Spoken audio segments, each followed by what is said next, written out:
Good morning student, how are you? Welcome to CR international online classes. बेटा आज का हमारा हम टॉपिक लेने वाले हैं समास।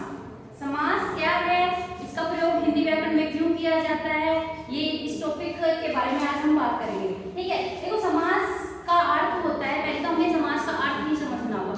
समास का अर्थ होता है किसी भी चीज को संक्षिप्त कर देना।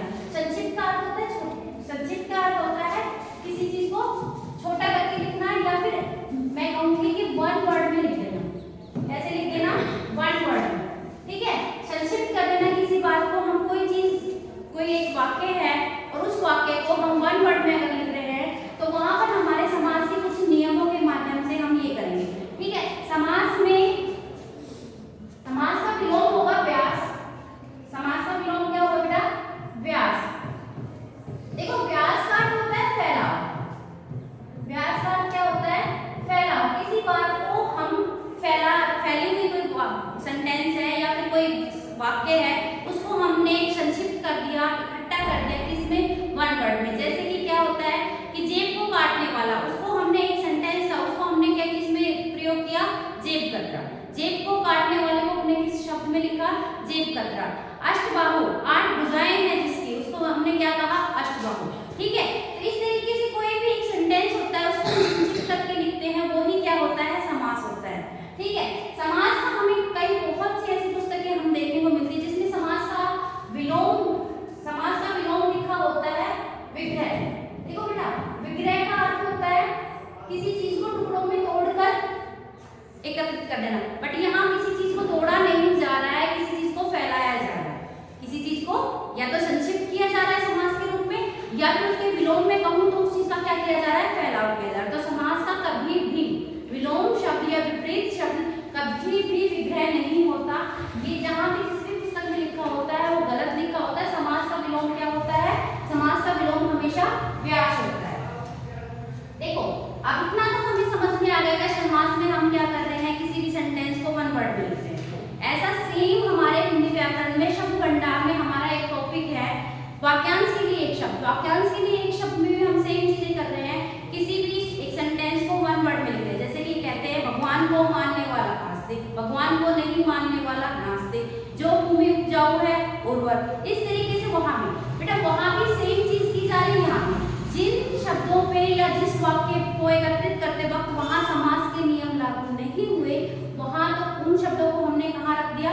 वाक्यांश के लिए एक शब्द में। और जिन पर हमारे समास के जो 6 प्रकार है, यानी कि मैं कहूंगी 6 प्रकार को 6 तरीके से संक्षिप्त करने का एक तरीका, किस तरीके से शॉर्ट करके या फिर छोटा करके 6 जो तरीके हैं, उन तरीकों के माध्यम से हम क्या कर रहे हैं? समास कर रहे हैं। ठीक है, अब देखो समास में किसी किसी पुस्तक में क्या मिलता है कि समास के 4 भेद मिलते हैं, किसी पुस्तक में मिल रहा है कि समास के 6 भेद होते हैं। देखो पदों की वहां पर आपको जहां 4 भेद मिल रहे हैं वहां पर हमेशा एक लाइन लिखी होगी कि पदों की प्रधानता के आधार पर समास के 4 भेद होते हैं, मुख्य रूप से समास के 6 भेद होते हैं। ये मैं आपको अभी बताऊंगी कि कैसे पदों की प्रधानता के आधार पर 4 भेद होते हैं। ठीक है, देखो पहला हमारा समास है अव्ययभाव समास। अव्ययभाव समास में क्या होता है? इसका हमेशा पूर्व पद प्रधान होता है। अगर मैं यहाँ पर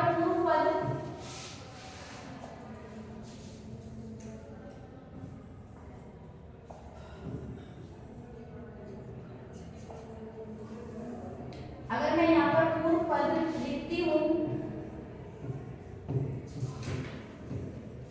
और यहाँ मैं लिख देती हूँ उत्तर पद।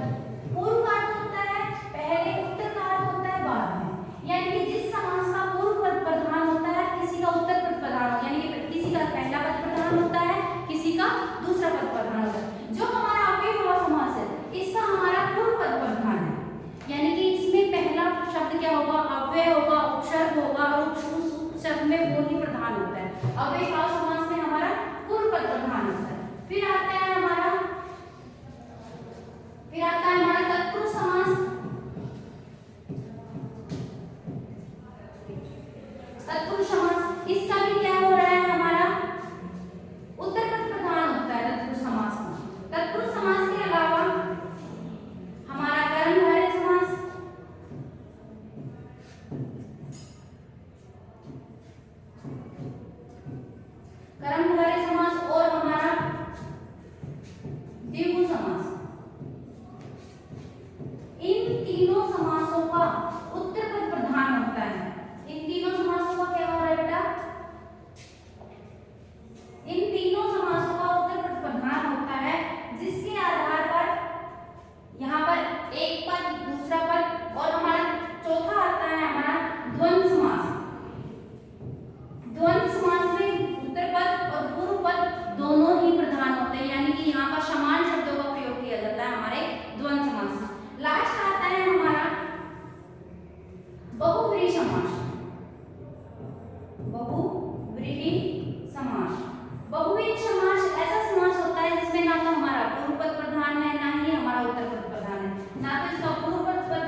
विभक्तियों में से कर्ता कारक और संबोधन कारक विभक्ति को छोड़कर इसके अलावा जो हमारे 6 बीच की कारक विभक्तियां होती है, जैसे कौन कौन सी?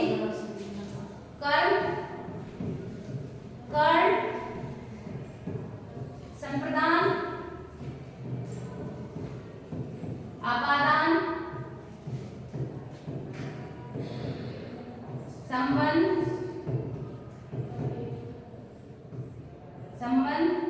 अधिकरण। ये जो हमारे 6 कारक विभक्तियां हैं, इन कारक विभक्तियों में जो इनके चिन्ह होते हैं उनका लोप हो जाता है। देखो लोप का अर्थ होता है उस चीज को वहां से हटा दिया जाए। जैसे हमारी क्या है कर्म, कर्म की क्या विभक्ति है हमारी को विभक्ति है ना कर्म की। तो जैसे शरणागत, शरण को आगत, जैसे शरणागत शब्द लिखा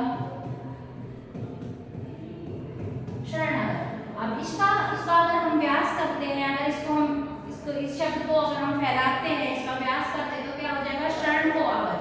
तो यहाँ पर किस विभक्ति का लोप हुआ? को विभक्ति का लोप हुआ। तो ये इसमें जहां पर कारक जो 6 मैंने कारक लिखे हैं, इन कारकों में से इनकी विभक्ति का लोप किया जाता है, यानी कि उस विभक्ति का लोप का अर्थ होता है उस चीज को वहां से हटा देना, गायब कर देना। जिस विभक्ति का लोप हो जाता है वो क्या होता है? हमारा कर्म तत्पुरुष समास में होता है। जैसे कर्ण से, जैसे मोह भंग, मोह से, जिसमें मोहान बोल देते हैं। जैसे मोह से अंधा, मोहान का क्या हो गया? मोह से अंधा। तो कर्ण से, इसमें किस विभक्ति का लोप हुआ? से का, मोहान। संप्रदान, संप्रदान के लिए होता है। इसमें जैसे मैंने कहा रसोई घर, रसोई के लिए घर, रसोई घर क्या हो गया? किस विभक्ति का लोप हुआ? के लिए। और के लिए हमारी कौन सी है? अपादान, संप्रदान। के लिए किसकी विभक्ति है? संप्रदान की। अब आता है हमारा अपादान कारक। अपादान कारक में क्या हो रहा है कि अपादान में से आ रहा है दोबारा से। जैसे जन्मान, जन्म से अंधा, कि वो जन्म से वहां पर अलगाव का चीज का बोध हो रहा है। कर्ण में क्या होगा? साधन के रूप में होगा, पर अपादान में क्या होगा? अलगाव होगा। तो क्या हो रही है वो विभक्ति? जन्मान, जन्म से अंधा। संबंध, राजपुत्र, राजा का पुत्र। राजपुत्र में क्या हुआ? किस विभक्ति का लोप हुआ? का। और संबंध की क्या विभक्ति है हमारी? का के की। अधिकरण में पर, कोई भी कारक की अधिकरण की क्या विभक्ति है? में और पर। इसमें जिस विभक्ति का लोप हो रहा है, में पर विभक्ति का लोप होगा, यानी कि जहां पर कारक विभक्तियों का लोप हो रहा है वहां पर हमारा कौन सा समास आ रहा है? तत्पुरुष समास। जहां पर कारक विभक्तियों का लोप हो रहा है वो कौन सा हो गया हमारा? तत्पुरुष समास। तत्पुरुष समास अभी आपको थोड़ा समझ में आया? हमें क्या करना है? अधिक कर्ता और संबोधन, जो ये दो हमारे कारक विभक्तियां है ना, इन दो को छोड़कर जो हमारे 6 कारक विभक्तियां थी उनके विभक्तियों का लोप होगा। वो कौन सा समास होगा? हमारा तत्पुरुष समास। यानी कि समास के जो 6 भेद है वो ये बता रहे हैं कि किसी भी वाक्य को शॉर्ट करने का या संक्षिप्त में लिखने का एक तरीका। तत्पुरुष समास का तरीका है कि इसमें कारक विभक्तियां जो होती हैं उनका लोप हो जाता है। फिर आता है हमारा अव्ययभाव समास। फिर हमारा कौन सा समास आता है बेटा? अव्ययभाव समास। अव्ययभाव समास में क्या होगा? पहला पद हमारा अव्यय होगा, हमारा उपसर्ग होगा। इसमें उपसर्ग शब्दों के द्वारा, उपसर्ग शब्दों का के पहली विभक्ति होगी और इसमें पूर्व पद प्रधान होता है। तो इसमें पहला पद क्या होगा? उपसर्ग होगा, अव्यय होगा। जैसे यथाशक्ति, शक्ति के अनुसार। आजीवन, जीवन भर, भर पेट। यानी कि यहाँ पर क्या आ रहा है? पहले हमारा उपसर्ग या अव्यय का प्रयोग किया जा रहा है। इसमें अव्ययभाव समास में। अव्ययभाव समास में हमें एक चीज याद रखनी होगी।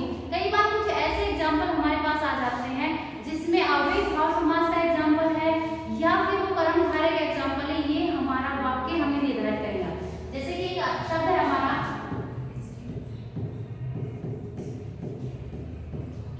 पुरुषासन। इस शब्द के 2 अर्थ निकल रहे हैं। यहाँ जब हम लिखते हैं पुष धन आसन,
में क्या होता है कि पहला शब्द हमेशा संख्यावाची हो, काउंटिंग का शब्द मिलेगा, 1 2 3 4 जैसे जो हमारी संख्याएं होती है उस संख्या के आधार पर हमारा द्विगु समास होगा। इसका पूर्व पद हमेशा संख्यावाची होगा और ये इसका भी आप लोगों को पता है, इसका भी क्या है, उत्तर पद प्रधान है, दूसरा पद प्रधान है।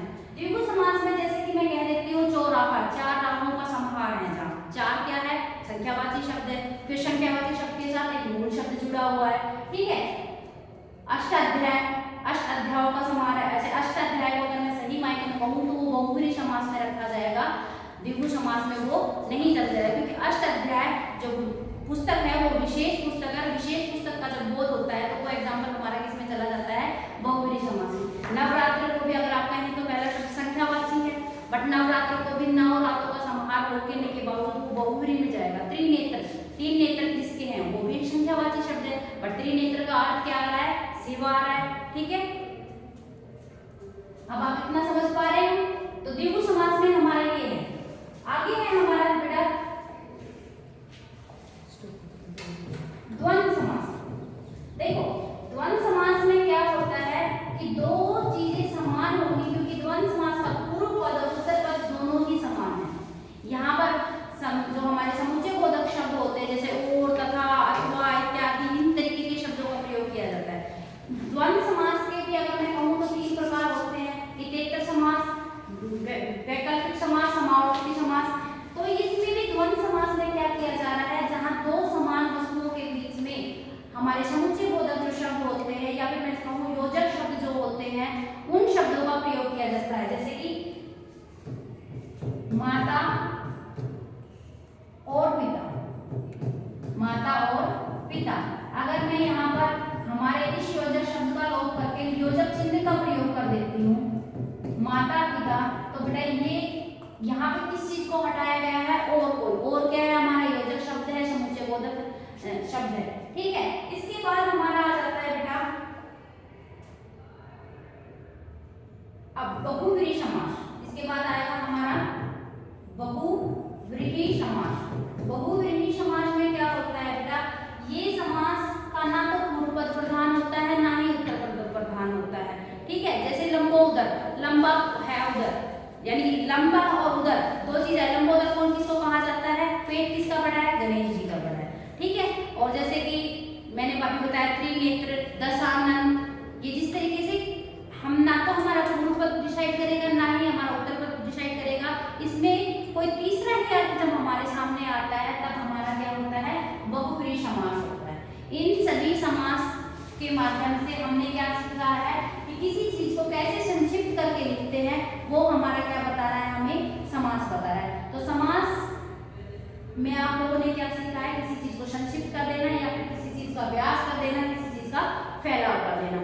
आज की कक्षा में आज नहीं रहेगा बेटा, फिर अगली क्लास होगी उसमें आपको कुछ और कराया जाएगा। धन्यवाद।